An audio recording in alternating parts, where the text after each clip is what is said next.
அப்ப புத்தக கடைக்காரர் சொன்னார்,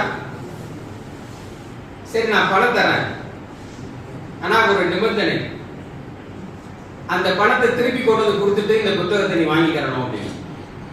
அந்த மாணவர் மிக மகிழ்ச்சியாக அவர் கொடுத்த பணத்தை பெற்றுக்கொண்டு ஊருக்கு வந்து தனது பெற்றோர்கள் உறவினர்கள் எல்லாம் பார்த்துவிட்டு மீண்டும் அந்த கடைக்காரரிடம் சென்று அந்த பணத்தை கொடுத்து அந்த புத்தகத்தை வாங்கினார். இது அனைவரும் அறிந்த மிக பிரசித்தி பெற்ற நிகழ்வு. வாங்கியதற்கு பின்னால் இவ்வளவு சிரமப்பட்டு வாங்கிய அந்த புத்தகத்தை 1 மணி நேரம் படிக்க வேண்டும் என்று அவர் ஆசைப்பட்டார். அந்த புத்தகம் அவரை ஆட்கொள்வித்தது.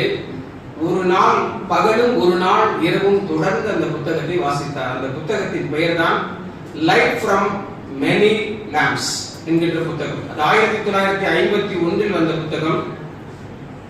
அந்த புத்தகத்தை